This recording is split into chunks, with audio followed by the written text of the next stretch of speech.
on Asia's evolving maritime security order. Just to remind that we will have a good 1 hour break after this plenary, after which the simultaneous special sessions begin, and many of you will be registered for those. One on balancing Asia-Pacific minilateralism and ASEAN centrality, one on managing Euro-Atlantic and Asia-Pacific security, and one on defense cooperation in the Indian Ocean region. And that will take us into dinner time. But before that, we have this fourth plenary. There is no IISS Shangri-La dialogue that doesn't concentrate in some fashion on the maritime security order. And we're delighted to have three different perspectives of that order, from the East Asian perspective, a Northern European perspective, and a Pacific Island point of view. And I'll ask each of the three to speak in the order in which they appear on the program, and then, as in the last couple of plenaries, invite a numerous amount of interventions from the floor before coming back to the panel. We have a splendid, if I might use the phrase, special relationship with Japan. The IISS has worked with Japan virtually from the first year of its creation in 1958. We will soon produce an Adelphi book that charts the special relationship we developed with Japan. For about 20 years, there were senior and rising diplomats from the Gaimosho that came as visiting fellows to the IISS. We've been delighted to have had two Japanese prime ministers deliver keynote addresses at the Shangri-La Dialogue, and a few years ago we got tremendous support from Tokyo to establish a Japan chair at the IISS to provide an international perspective on questions of defense and security of interest to Japan, and help to ensure that the rest of the world had a useful understanding of Japanese defense and security developments, as well as geoeconomic ones, given that your administration has a ministry for economic security, appreciating, as someone earlier said in this dialogue, the interrelationship between geoeconomics and geostrategy. Sweden, we can also count on having had a very long-standing relationship. When Carl Bildt was Foreign Minister of Sweden, we hosted a major ISS members conference in Sweden. We've had many researchers and analysts from Sweden in the IISS ecosystem. And so for us, it's really excellent that we have Mr. Pal Johnson, the Minister for Defense of Sweden, with us today, a country that is waiting to see if in the next 5 or 6 weeks it is able formally to join the NATO alliance, having abandoned 200 years of formal military non-alignment, faced with the challenges on its frontiers that so many are now seeing. And for the second year in a row, we have a senior representation from the important Pacific island state of Fiji, Piotiko Dwada, the Minister for Home Affairs and Immigration. In the conversation we had just earlier before this plenary began, I promised him that we would work more widely with the Pacific Island states to ensure that a stronger cohort of them were present here at the Shangri-La Dialogue. And in fact, we are hoping at the IISS to be able to develop a medium-sized event that brings together some of the small island states of the Pacific Ocean with some of the small island states of the Indian Ocean to compare their experiences, especially in the realms of climate security and building resilience and sustainability, a national concern of most island states around the world. So with that prefatory introduction that has allowed more people to enter into the room and ensure a good audience for our speakers, could I please invite Hamada-san to take the floor. Thank you very much, sir.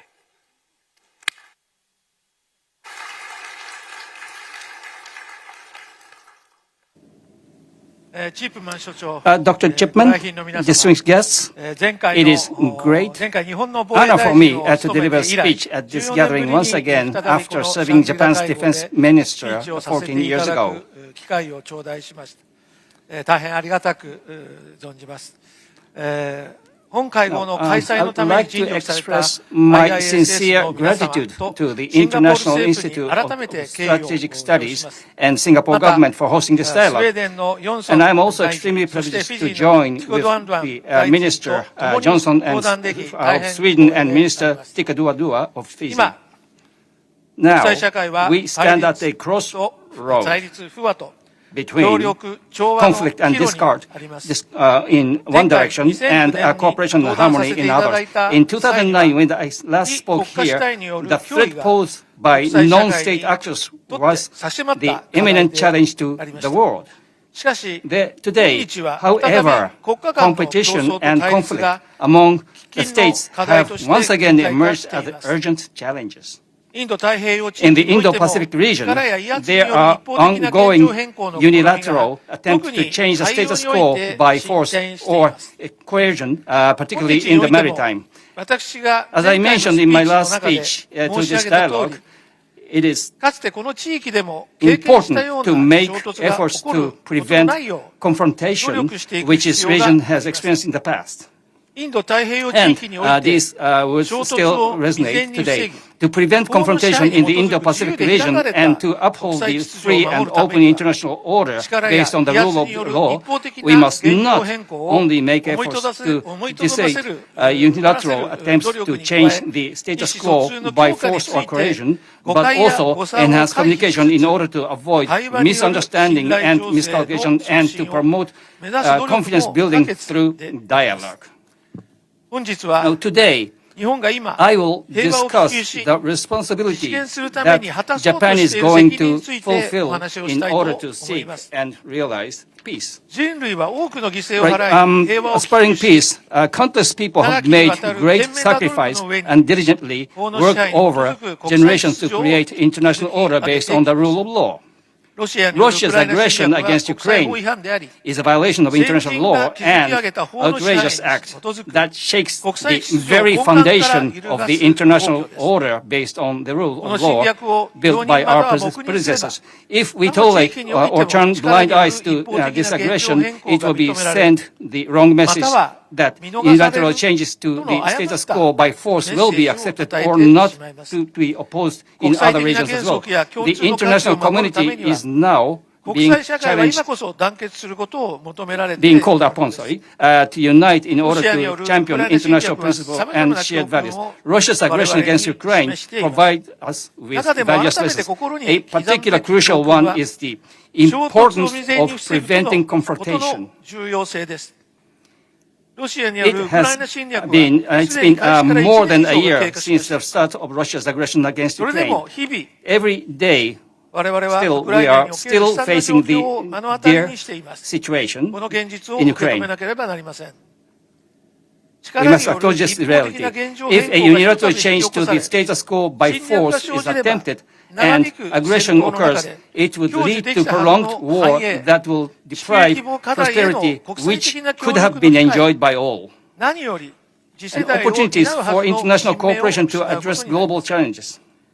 And above all, the lives of those meant to carry out our future generations.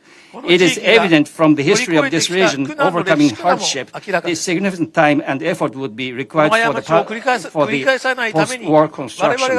To avoid repeating this error, it is essential for us to stand united and make concentrate efforts to prevent confrontation in the Indo-Pacific region. Another lesson we must learn is the importance of a free and open international order based on the rules of law in the maritime domain. Russia's blockade of the Black Sea and attacks on the port of, including Odessa, have led to an energy and food crisis and brought about significant global impact. Because sea lanes are arteries that sustain the world, in order to protect people's safety and livelihood, sea lanes must be free, open, and stable. in the Indo-Pacific region, and particularly in the maritime domain, upon which our shared peace and prosperities are founded. The existing international order based on the rule of the law is facing various challenges. This situation raises mistrust and concerns that unilateral changes to the status quo by force or coercion may be just around the corner. For instance, the normalization of coercive military action involving ballistic missile launches and repeated intrusion into territorial sea by foreign government vessels infringe on free, open and stable seas. In particular, the East China Sea and the South China Sea unilateral change to the status quo by force or coercion and further attempts are advancing, which is based on their assertion that are incompatible with the existing international order. Moreover, the use of the influence acquired through the economic coercion and through the development finance with lacking transparency and fairness can be seen affecting coastal countries' seaways. Additionally, in the underwater domain, such as regarding undersea cable risks, including human errors or international destruction, are becoming apparent. In order to address the challenging security environment, Japan newly formulated its National Security Strategy, National Defense Strategy, and Defense Build-up Program last December. Under these strategic documents, we aim to prevent confrontation and uphold the free and open international order based on the rule of law. As the Shangri-La Dialogue is valued as an important platform for defense diplomacy by the IISS, diplomatic efforts among defense authorities become a crucial component for peace and stability of the international society. In order to contribute to diplomatic efforts by the whole government of Japan, the Japan Ministry of Defense will proactively promote diplomatic efforts in defense sphere for peace among defense authorities of each country and fundamentally enhance its own defense capabilities. In any situation, diplomatic efforts should be pursued first. In Japan's Ministry of Defense will strengthen cooperation with our ally and like-minded countries, as well as enhance communications and promote confidence building, including with countries posing challenges to regional stability. Firstly, while keeping in mind the possibility of contingencies, Japan will increase cooperation and collaboration with our ally and like-minded countries to enhance global bonds of solidarity. This naturally includes further strengthening the deterrence and response capabilities of the Japan-US alliance. Furthermore, Japan will expand bilateral and multilateral cooperation and exchanges in various fields, taking into consideration the characteristics of the region and circumstances of each country. And in particular, Japan proactively support the improvement of security capabilities of like-minded countries. In order to promote maritime security, a pillar of Japan's free and open Indo-Pacific efforts will be made through the newly established offshore security assistance, as well as through existing initiatives including capacity building assistance and transfer of defense equipment technology. Japan believes that enhancing bonds of solidarity with our ally and like-minded countries will deter attempts to unilaterally change the status quo by force or coercion, and will also promote the pursuit of peaceful resolutions with other countries that are posing challenges to regional stability. And furthermore, we aim to avoid misunderstandings and miscalculations, foster trust through dialogue by enhancing communications, including with other countries that are posing challenges to regional stability. In an unstable security environment filled with concerns and distrust, it's essential to maintain constant communication to avoid unforeseen circumstances. To this end, Japan has been working towards establishing a constructive and stable relationship with China, and has been operating in the maritime and an area communication mechanism between the Japan and China defense authorities. Additionally, we began the operation of the hotline between Japanese and Chinese defense authorities in this year. And furthermore, it's crucial for foreign countries to work together as one to promote confidence building and prevent confrontation. Particularly, we will continue to place importance on opportunities for dialogue provided by ASEAN-led multi-layer regional cooperation frameworks such as the East Asia Summit, ASEAN Regional Forum, and ADMS Plus, as well as this dialogue commemorating these events. This initiative likely seeks peace with inclusiveness encompassing all countries. Not to mention, Japan needs to fundamentally reinforce its defense capabilities. This effort aims to improve the deterrence capacity to the region in concert with all the allied like-minded countries and intends to deter challenges the existing international order based on the rule of the law. This will be done within the purview of international law, will adhere to the basic precepts of maintaining an exclusively defense-oriented policy. It does not aim to establish military power that poses threat to other countries. And the strengthening of regional deterrence by Japan and our allied like-minded countries will bring each country a position of strength that does not succumb to force, and indeed will provide a solid footing for diplomatic efforts in order to resolve differences in interests and opinions through dialogue. My message is clear and simple. We do not seek rivalry or conflict. As a nation that genuinely desire peace, we aim to enhance our own and regional deterrence capabilities and promote the resolution to differences in interests and opinions through dialogue. Through these efforts, we aim to prevent confrontation as we experienced in the past in this region and uphold a free and open international order based on the rule of law. At this significant juncture in the history, we must not become despondent. Let us create an era where the year of 2023 will be called as a turning point towards a world of cooperation and harmony and pass it on to the future generations. Thank you for your attention. Thank you very much, Hamada-san, for those remarks and particularly for outlining how you are intending to improve your deterrence and responsive capabilities. That naturally requires an increase in defense expenditure.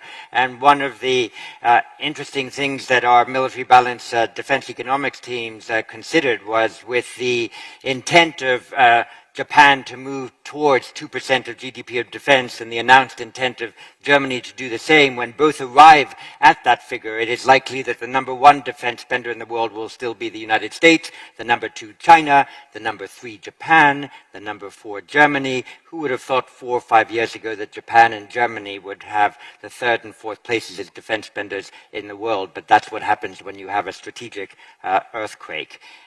When you have a strategic earthquake, too, people's national strategies might need to adjust. And so I invite the Minister of National Defense of Sweden to take the floor. Thank you, Val.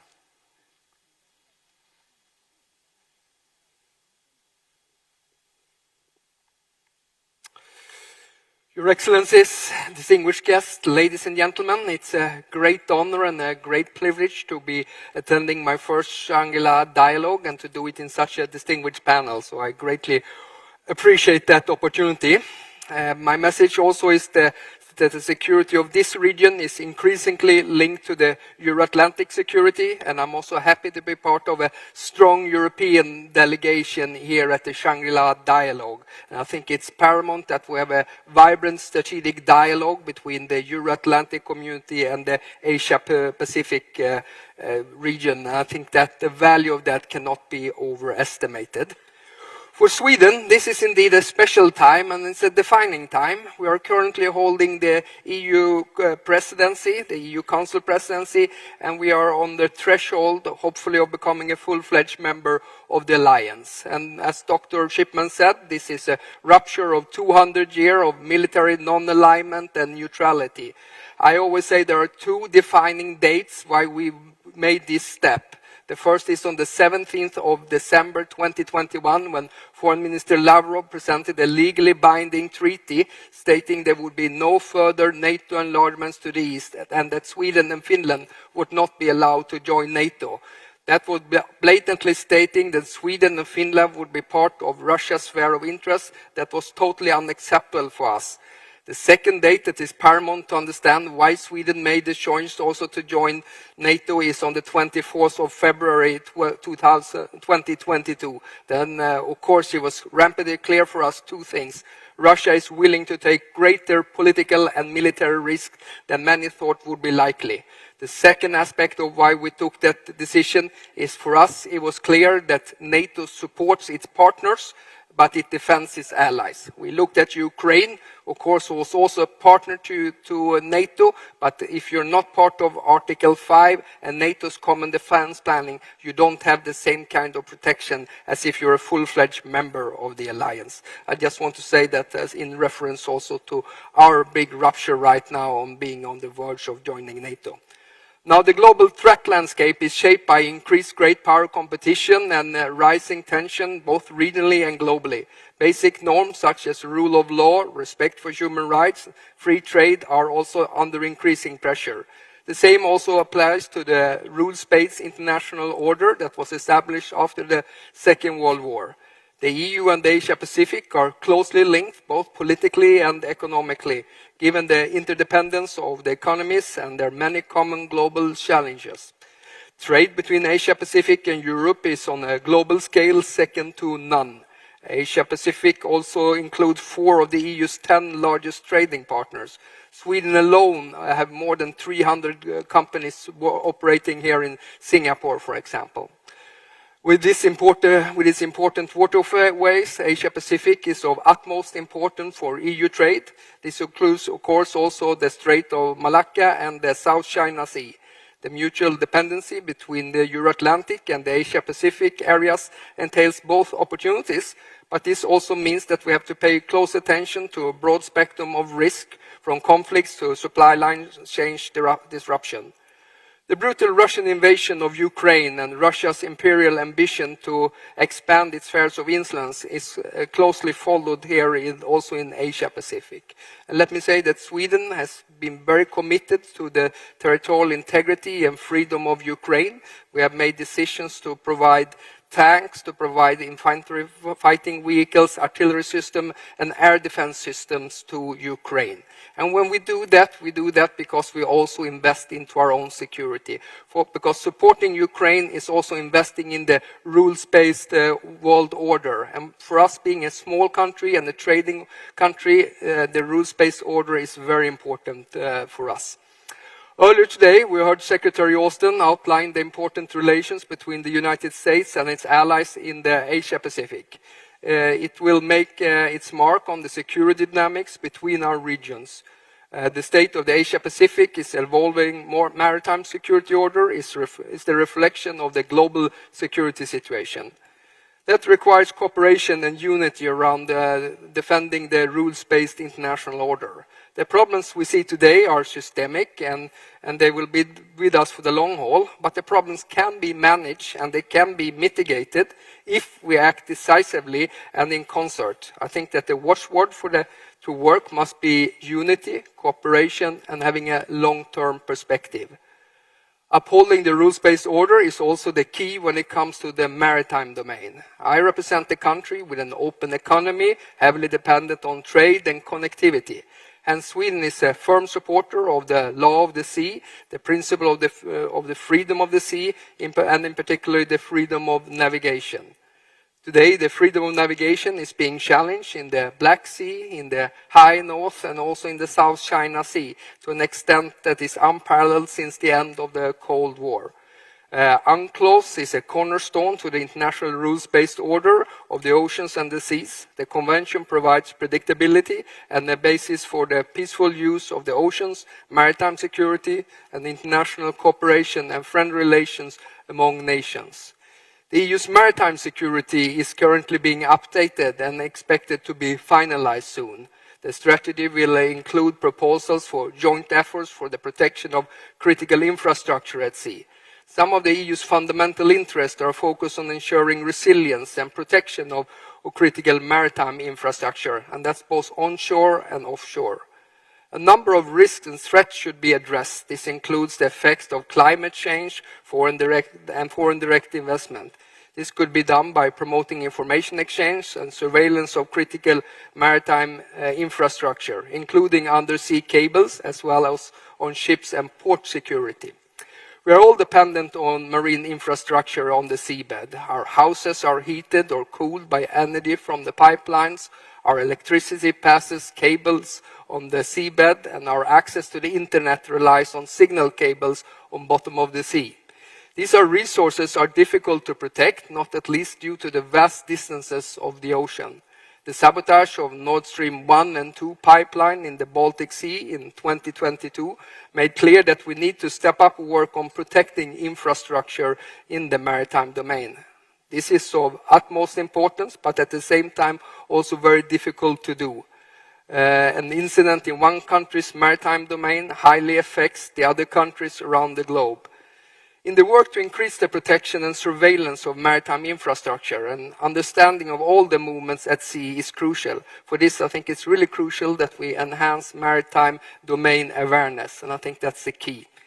Given the distances, the challenging environment, and the transnational nature of the threat, it's crucial that the countries work together to successfully handle maritime security. A good example of that is the Horn of Africa, where several multinational constellations counter threats, such as piracy at sea. Maritime security has global implications, and it's not just a matter for neighboring countries. And that's also a reason why Sweden has been part of Operation Atalanta since 2009. Operation Atalanta is imperative for the protection of sea lines of communications, which are important for transporting goods and protection of the World Food Programme transports. It's a matter of a cost-effective, non-duplicating cooperation and the creation of a common understanding of the maritime security landscape. Finally, I would just like to point out 3 areas where I think that Sweden and the EU can make a difference to strengthen the ties between the Euro-Atlantic area and the Asia-Pacific. First, we must work in concert with the United States and Canada and other partners around the globe. Close transatlantic coordination and partnership with like-minded countries in the Asia-Pacific is crucial for our common maritime security. That brings me to my second conclusion. The EU and the Asia-Pacific partners face increasingly similar security challenges and threats. It's essential to cooperate and build partnership. We attach great importance to the deepening partnership in the region for shared security, connectivity, and sustainability. The recent successful Indo-Pacific Ministerial Forum in Stockholm was a concrete manifestation of this. Regional cooperation in formats like ASEAN are really crucial. For the EU and NATO, cooperation with Asia-Pacific is becoming increasingly important. It concerns, for example, the EU strategy for cooperation with Indo-Pacific. NATO cooperation with partner countries in the Asia-Pacific forms an important part of NATO's 2030 agenda. This forum of cooperation ranges from safeguarding rules-based international order and increased maritime presence to secure trade routes and to address hybrid threats and eliminate other climate threats. Since long, Sweden contributes to security in the region in concrete ways through our substantial defense cooperation, especially when it comes to underwater capabilities and air defense and sensor systems with many countries in the Asia-Pacific. In addition, Sweden can offer expertise when it comes to the total defense concept, something we worked along with together with Singapore, where we have competences when it comes to hybrid threat, disinformation, and cyber. And here we believe that we have a mutual interest in deepening cooperation with our partners. Sweden also takes it seriously our contribution to peace and stability on the Korean Peninsula. This marks the 70-year anniversary of the NNSC mission, where Swedish soldiers have served on the border since 1953. Finally, I would like to highlight 3 areas, where the third areas we can cooperate, and I think that's when it comes to innovation and joint capability building in the field of defense, where there is great potential for development. Cooperation on emerging and disruptive technologies is key for achieving this. In many countries in the Asia-Pacific are well advanced, both in terms of civil and military technology, and there is much to be gained from working together, but also building partnership based on common interests and technology transfers. To sum up, my message is that the security between our regions is increasingly interlinked, and we must deepen our partnership. Thank you very much.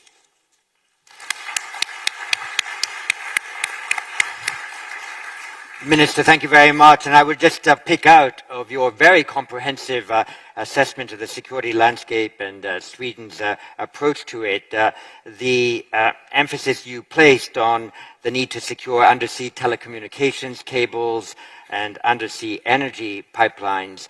And one of the interesting things that is now happening in the defense world is that we are discovering that private companies have all sorts of roles. Private companies have had roles in helping Ukraine protect itself against cyber threats. But it's also true that private companies, especially in Northern Europe, are developing specialist capability to monitor undersea pipelines and therefore more effectively to attribute any attacks that might be made on those pipelines to any particular malign actor. So that is also an intriguing defense and military development that may become increasingly important.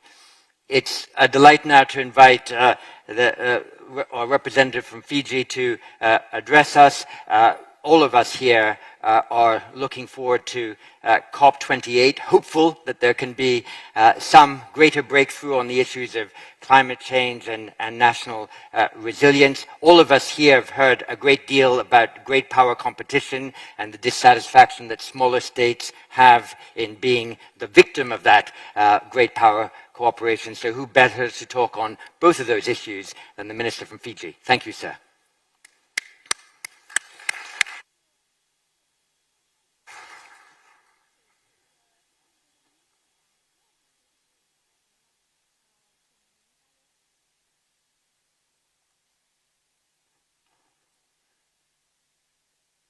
Bulavinak, and a very good afternoon to you all. Distinguished leaders, government ministers, senior officials, business leaders, and security experts. I thank Director General Dr. John Chipman for the excellent task in moderating this plenary. Also to the previous speakers, and an absolute pleasure to share this forum with you both. Thank you. First and foremost, I offer my appreciation to the organizers, the host of this dialogue, for the invitation to speak on this plenary and to offer my thoughts regarding the topic. I was asked to speak about the evolving maritime security order in the Asia-Pacific. First, may I ask, maritime security for who? Naturally, as a Fijian, I care most about our home, the Blue Pacific. So how do changes in the maritime security of the Blue Pacific risk the safety and the security of all our people? The desire to prosper, to enjoy family life, and of course, live with security are values that we all share. To this end, the protection and safety and security of our people is paramount. In November 2022, the world population reached 8 billion people, and 60% of the population are in the Blue Pacific region. This population growth impacts resources and on socio-economic development and also on security. We in the Pacific are an ocean people. Our food and economic security is irreducibly tied to our maritime security. As small players in the global system, but large ocean states in our right, we envision our Blue Pacific to be a zone of peace. Our ocean are the maritime highway through which nearly two-thirds of the world's trade transits. The well-being of all countries is dependent on goods and commodities flowing freely, safely, and unhindered across our Blue Pacific. Connecting countries, connecting people to markets, and realizing hope for all of our communities. However, our fish stocks are rapidly disappearing. Our coral reefs are dying, and natural ecosystems are sustaining long-term damages driven by illegal fishing, environmental biodiversity degradation related to climate change. Prime Minister Albanese commended this forum as an opportunity for constructive but frank discussion. He said that the prosperity and security of our region is a collective responsibility. I could not agree more. Indeed, when the Blue Pacific is secure and sustainable, we make an outsized contribution to the collective security of all of our planet. Securitizing and maintaining peace for our ocean wealth guarantees our common wealth. As the Prime Minister said, this task must be a collective responsibility, our current obligation to return to our people their future prosperity. The marine resources are what we share. The sea is not only a major contributor to the global economy, it sustains the daily livelihoods of the world's people. As mentioned by Prime Minister Albanese in his keynote address, Fiji is also thankful that our Pacific Islands Forum is unified. This unity is a precondition for dialogue, and such dialogue is precondition for collective security. For many years, Fiji and other Pacific Island nations have advocated at global platforms about the challenges that we are facing. And yet, each year, the trends of climate change and its related impact on food, water, health security continue to accelerate. Fiji and the Pacific are thankful for those nations who partner with us to ensure the Blue Pacific's Commonwealth. With the multiple global crises we face, we need the community of nations to listen and act. This is our collective responsibility to our future and the future of our future generations. In our Blue Pacific continent, the ocean is our livelihood. Our forefathers traversed the sea without fear. To them, the oceans connect the islands. Now we must all connect as the Blue Pacific Ocean connects us for prosperity and peace, not only in our region, but in the world at large. Today, our maritime space has become part of strategic power competition, not only for the marine resources, but over leadership of the Blue Pacific, the Asia Pacific, or Indo-Pacific, depending on who you ask. This vast ocean area, spanning from the northern to the southern hemisphere, has drawn the attention of powerful nations. Geopolitical tensions and rivalries across the globe are spilling into the Pacific region, my island home. While some nations are in disputes over their maritime boundaries, we in the Pacific risk being left with nothing even to dispute over. International engagement in our region is more intense than ever. Never before has the rate of engagement ever been so high. These engagements must be meaningful and beneficial for small island nations of the Pacific like Fiji. On the geopolitics of maritime security, I and my other Pacific colleagues are told not to pick sides. However, we, as small island developing states, we need to consider our own security and development first. While the intense competition in my region and the race for global leadership may well threaten our collective maritime security and stability, more pressing for the Pacific are the ramifications of maritime threats such as climate change, illegal, unreported and unregulated fishing, transnational crime, and nuclear threats. We are in an endurance race for survival. However, we are resilient in our collective vision of identifying pathways to address climate change and disasters, peace and security, the ocean and the environment, which are all enshrined under the 2050 Strategy for a Blue Pacific Continent. This strategy calls for regional responses to be developed the Pacific way, which is through consensus, respect for sovereignty, and collective action.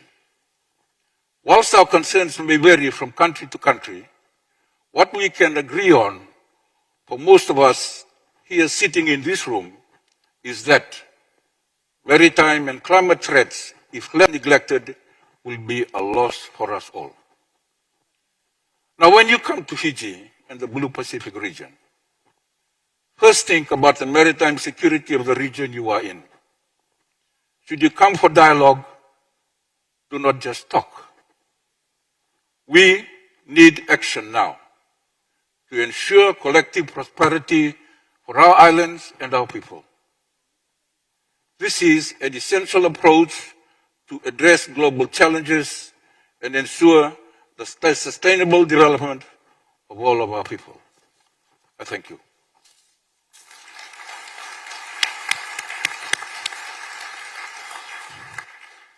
Thank you very much, Pio Tikondo Andoan, for that statement, and particularly for your penultimate appeal. Should you come for dialogue, please don't just talk, and we'll do our best to try to translate good talk into constructive action. I'll take about 8 or 9 interventions from the floor, and then we'll come back for each of our panelists to respond to those. I hope it isn't too solipsistic to ask first our IISS Japan chair, Robert Ward, to ask the first question. Thank you, Robert. Thank you, John. 2 questions, if I may, for Minister Hamada. The first is, in Japan's new national security strategy, there was a strong emphasis on strengthening Japan's defense industrial base. Where do you see the immediate priorities for achieving this, with particular reference perhaps to Japan's defense firms? And second, given the welcome recent improvement in Japan-ROK relations, where do you see the most productive areas for bilateral cooperation in the area of security? Thank you. Thank you very much. And from Singapore, Jia Yang Chong. Thank you. So my question is for Minister Hamada as well. You talked about deterrence in your remarks. However, deterrence, as we know, requires both credible assurance and credible threat. And there needs to be a calibration of both as in a highly dynamic situation. How do you propose that Japan puts forward sufficient threat and sufficient assurance such that we don't get a spiraling of uncontrolled security dilemma, or that deterrence is ineffective? Thank you. Thank you very much. And perhaps now I'll turn to a green parliamentarian from the European Union and from Germany, Reinhard Buttifocker. Thank you, Dr. Chipman. I have 2 questions to the Swedish minister. First, Minister, you reminded us that in 2021, Russia signaled its intent to extend its sphere of interest even beyond Ukraine, including Sweden and other countries. Against that backdrop, how do you respond to proposals that would cement Russian imperialist conquests in Ukraine? Could such politics help European peace? And my second question, what should the EU contribute, in your opinion, to the defense of stability and deterring of use of force to change the status quo across the Taiwan Strait? Thank you. Thank you very much. And from Brunei, Asura Saleh. Thank you very much. This question is directed to the Fijian minister. In your opinion, how would you balance Fiji's defense and foreign policy as a small Pacific island state amidst increasing major power engagement with existing lacking basic maritime law enforcement capacity gaps within Fiji? Thank you very much. And from China, Daipeng Chi. My question to the ministers from Japan and Sweden. I'm glad to hear that you said Japan wants stable relations with China, Minister. My question is that in Europe Atlantic region, we have seen the NATO expanding, tried to contain Russia. But this way did not work. As one consequence, and then the Europeans have got a war in Ukraine. Now in Asia Pacific, the US and its allies, including Japan, seems to follow the suit, try to contain China. So have you ever thought that whether this way of containing itself is a problem or it's a kind of failure proved by the war in Ukraine? Thank you. Thank you. And from the UK, Bill Emmett. Thank you, John. Well, perhaps I will disappoint our Chinese friend by asking a question also of Minister Hamada about force posture within the Japanese defense plans. There has been an enormous amount of understandable interest in your national security strategy and in the defense spending plans, but a key part of that, particularly which is pertinent to how quickly you will have a deterrent effect, is about how you deploy your forces. Can you give us some indication of, in particular, how soon you expect to have forces deployed on your southern islands, the Nansei Islands, such as Yonaguni, and therefore within the immediate environs of a contingency in Taiwan? Thank you very much. And from Australia, Kim Bergman. Kim Bergman from Asia Pacific Defence Reporter, and my question is to Minister Johnson. Sweden and Australia used to have a very dynamic security relationship. Over the last few years that has faded away. Do you think there are further opportunities from Sweden, or has the AUKUS agreement meant that you're sidelined forever? Sorry, you meant Swedish relationship with who exactly? Sorry, Kim? Sweden and Australia. Sweden and Australia, thank you. Just to make absolutely certain I caught that as well. Thank you. And from Japan and also the IISS, Mariko Togashi. Thank you, John. So my question goes to Minister Hamada. I'd like to ask you about the official security assistance that you touched on, which I believe and hope will contribute to increased deterrence in the region, but may require careful operation than ODA, especially given how ODA has been strategically effective in the region. So how do you plan to expand this program in terms of countries and types of assistance? Thank you. Thank you very much. Nick Childs. Thank you, John. I'm afraid another question for Minister Hamada. You mentioned that Japan is fundamentally reinforcing its defense capabilities in the context of the evolving security situation.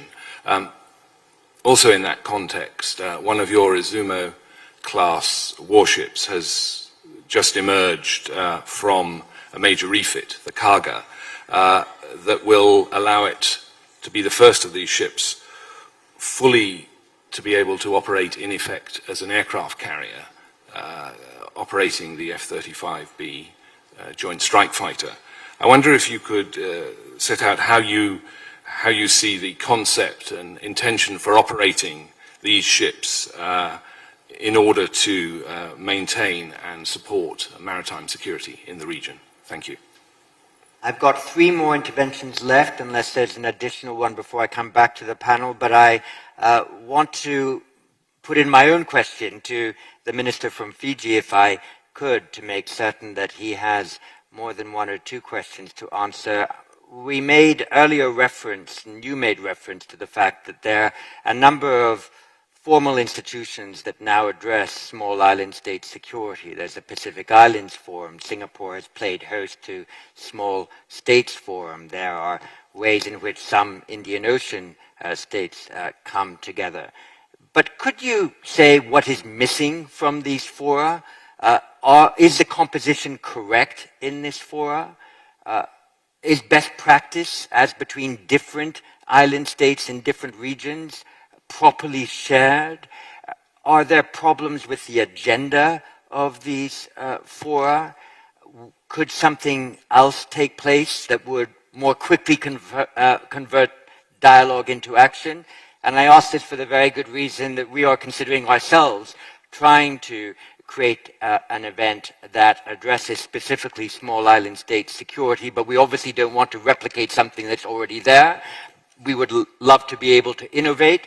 In order to be able to innovate responsibly, we have to take views from the actual stakeholders. You're a stakeholder. If you could give us an agenda and a forum, we'll do our best to give it a go. So I just wanted to give you a few minutes to prepare for that. But let me return to our 3 remaining interventions from the floor. Kalani Seuvalu. Thank you very much, Excellencies. My question is to the Minister from Japan. I wanted to seek the Minister's views on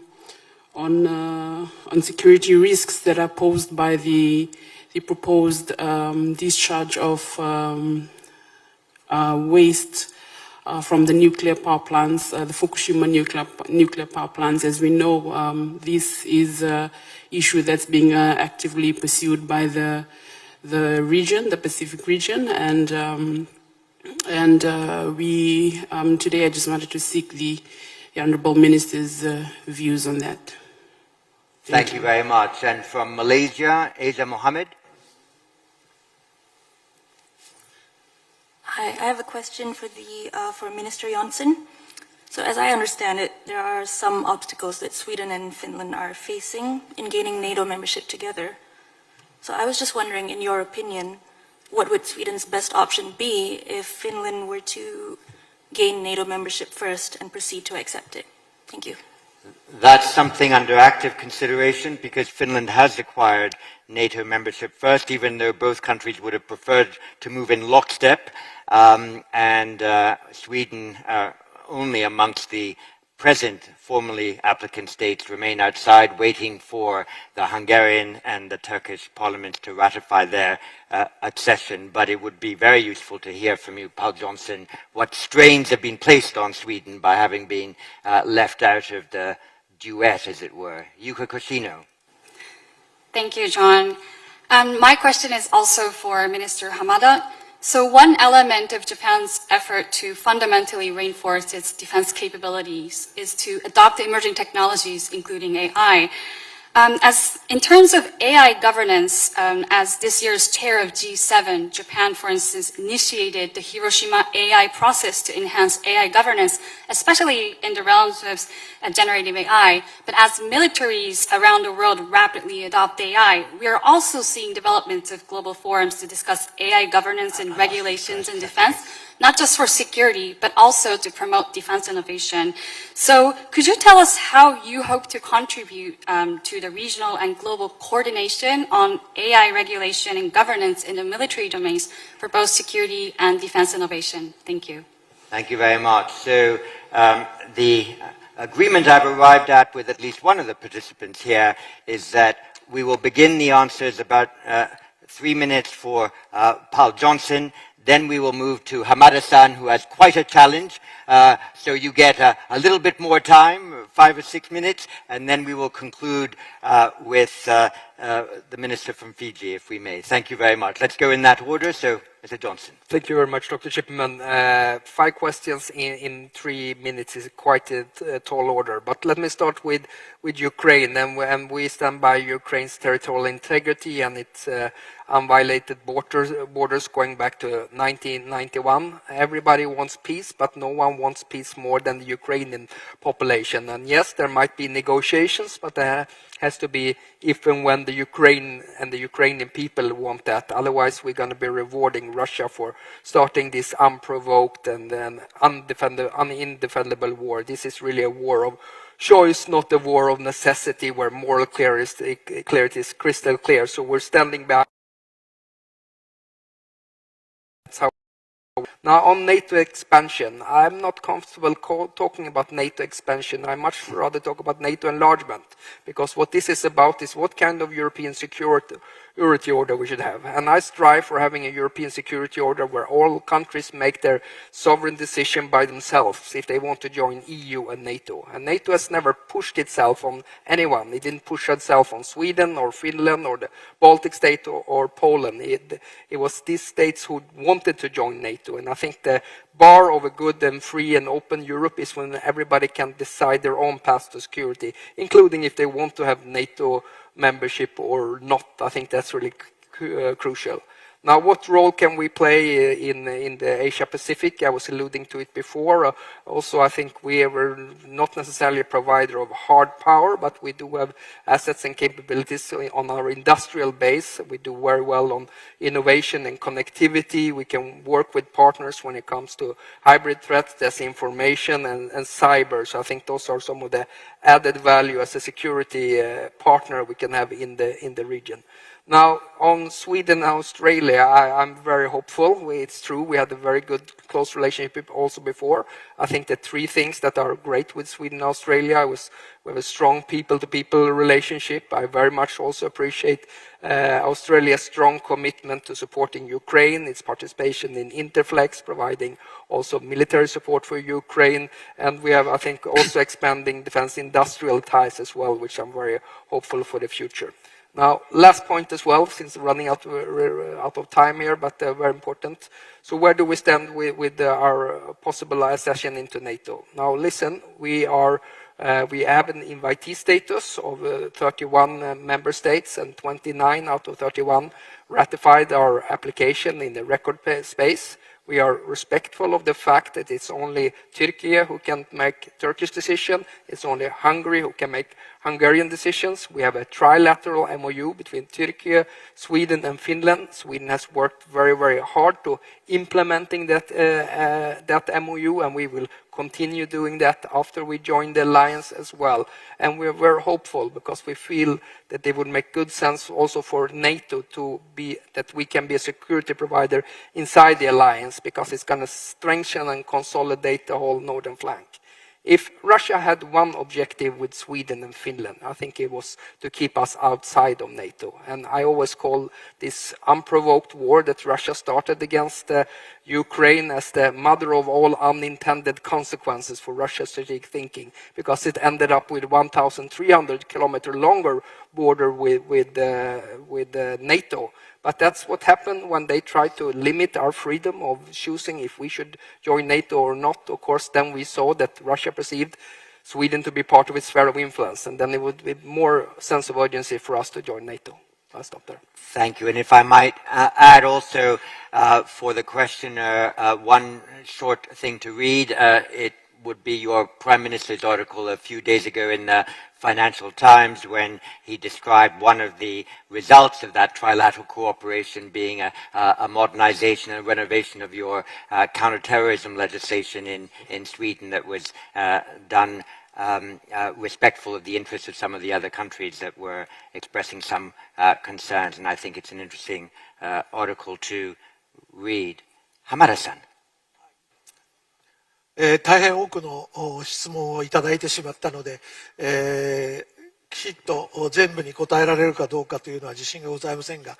I'm not sure whether I can answer to all the questions because I received so many questions, but I think I have very important question that I definitely have to attend to. So the Fukushima, the wastewater discharge, so how to treat the water that contains the nuclear,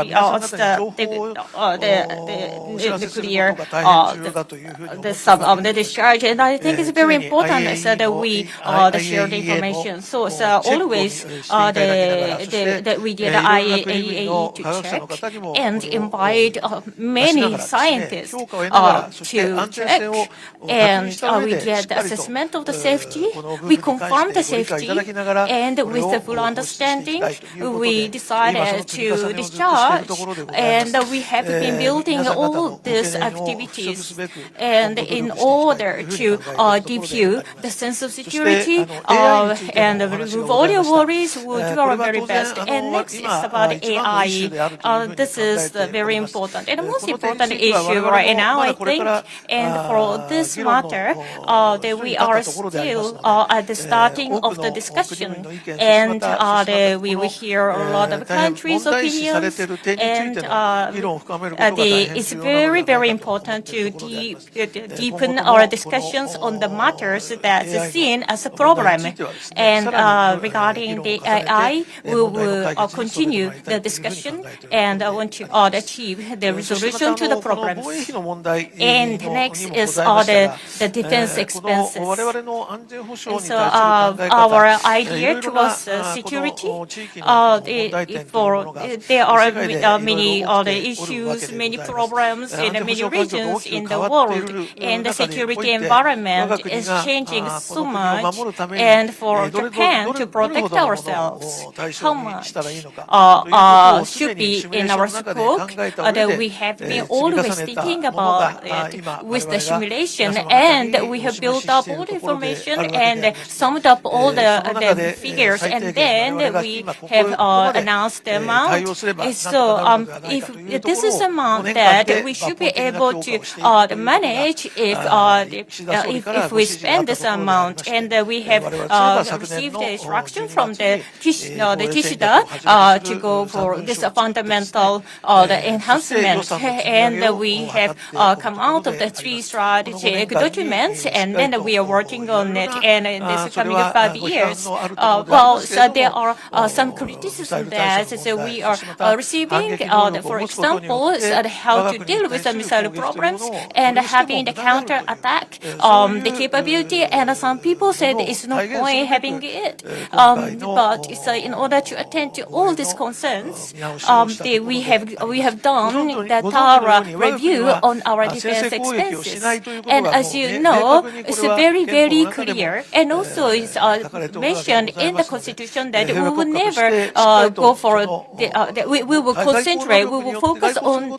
the defense alone, exclusively defense, and we believe that by the diplomatic means we will strive to resolve the conflicts. So when we enhance our the defense the capability, still the diplomatic effort is more important. So I think someone asked about the relationship with South Korea. In many senses, the security environment is getting more and more tough in many directions. So it's very important to have a good relationship with the South Korea. Having this in mind, in March this year, so we had a summit with the Japan and Korea, and towards the South Korea and Japan, the security strategy. So we are working on it, and then we are in the major the trend of enhancing the relationship with them. That we are striving for the prosperity and the safety of the Indo-Pacific, and we wish to enhance the communication with South Korea. And this the question from China. So we are building many collaborative cooperation relationships with many countries, and maybe because of that, the relationship with China is having more tension. I don't believe so. Each country has its own idea and a value system, and the like-minded countries that share the values cooperate each other, and they could set up the security structure. This type of cooperation, the relationship is not about fighting. By having this the mechanism, it's very important to have the understanding of each other. And another one is the defense industry. It's for us in the Parliament, we are having the discussion, and about the content of the discussion, the defense industry. For us, while we are in, we have a lot of restrictions in exporting our defense industry, and with that as a backdrop, how we are going to nurture our defense industry, and some other drafts are submitted to the Parliament, and so there are some support from the companies and the support to the companies, and in the defense industry. Is saying like if it doesn't benefit, if the industry side does not generate any profit, then how the country should support them. So we are in the midst of discussions, and I think it's next week we will have some sort of the result in the aircraft carrier. While it's not the aircraft carrier, it's more of the patrol, it's a defense ship, and it's a better version of it. It's something we are building. So for us, having such things, that we can ensure our safety and security, we have this responsibility to do that. So it's not the aircraft carrier, but having this other defense or the vessel, so we will still strive to ensure the safety and security of this region. So if I missed any question, I'm so sorry. You did extremely well. Thank you very much, Hamada-san. And could I give the last word to Pierre Tikondoandoan? Thank you, Dr. Chipman. First of all, I'll try my best to, over the short time that I have, to address the two issues raised to me. The question initially by a friend from Brunei, and of course those matters that you have raised with me, particularly with regards to some initiatives for the small island nations. First of all, let me start by saying the nature of our islands and our states is that we are small island nations. Fiji, which is probably one of the bigger nations of the small islands, we're only 900 people strong. And the other South Pacific island nations are even smaller by way of population. So really, the strength of our islands is in our solidarity. So you would have heard me said earlier that I'm glad that the unity of our region is strong in the Pacific through the South Pacific Forum. And I'm glad for the first time since the beginning of this year, the forum has come together as one body and one voice to project their concerns across the rest of the world about what really concerns them and motivates the way that we behave. So, Dr. Chipman, you've been asking me, I asked you the question why there's very limited Pacific presence in this conference here today. So, as you said, invitations were sent out, and perhaps the nations are not here. And that probably speaks for itself. Maybe the relevance of conferences such as this to meet the needs of the Pacific Island nations. Mind you, I was in Papua New Guinea 2 weeks ago. Prime Minister Modi came down, as well as Secretary Blinken, to meet the leaders of the Pacific.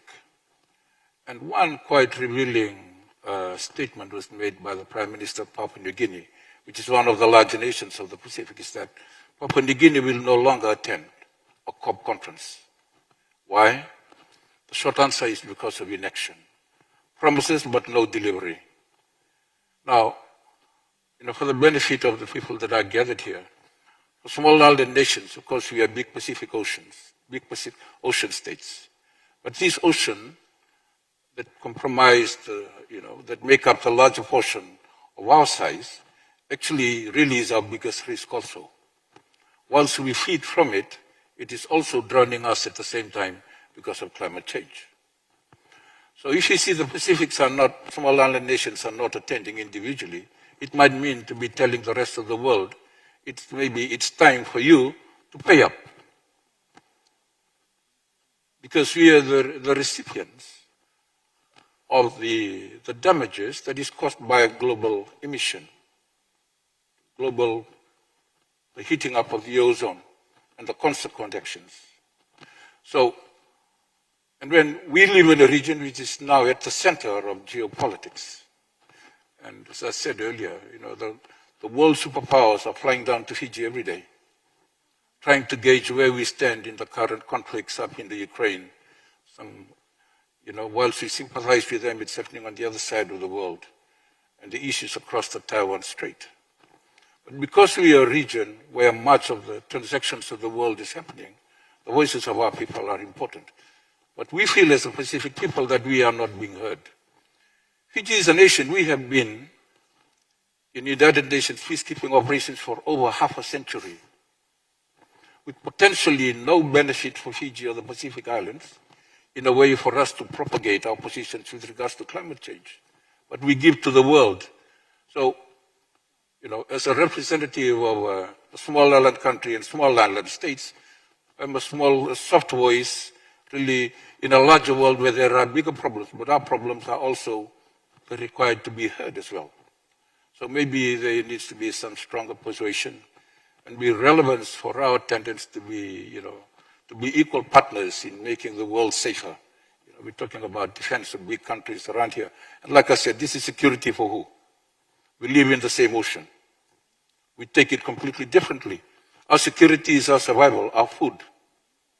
And our lands are getting drowned over by the oceans. Not of our own making, but of others. So maybe international conferences such as this could lead to more of these issues, and maybe because then they would be able to contribute to global peace and solidarity around our region.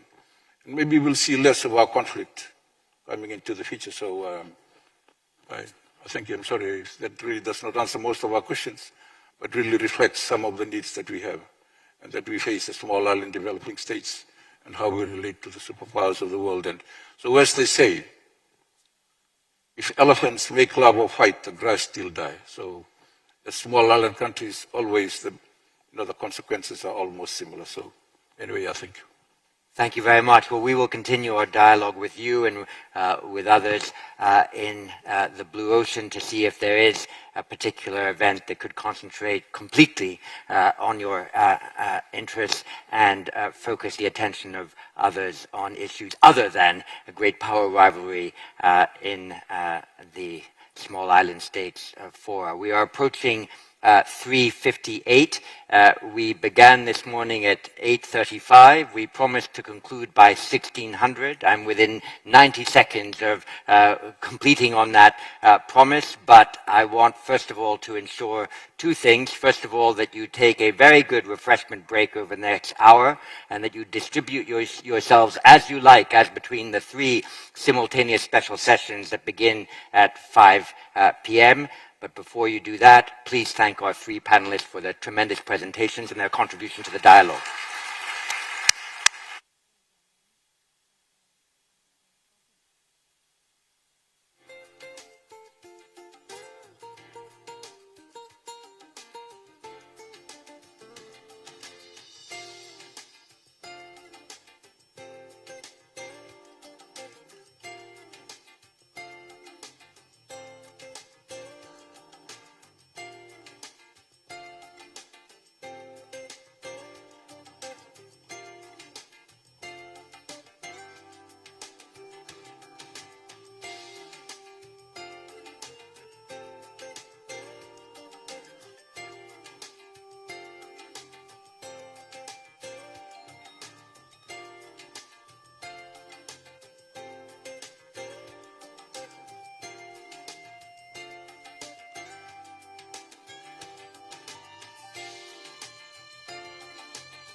す。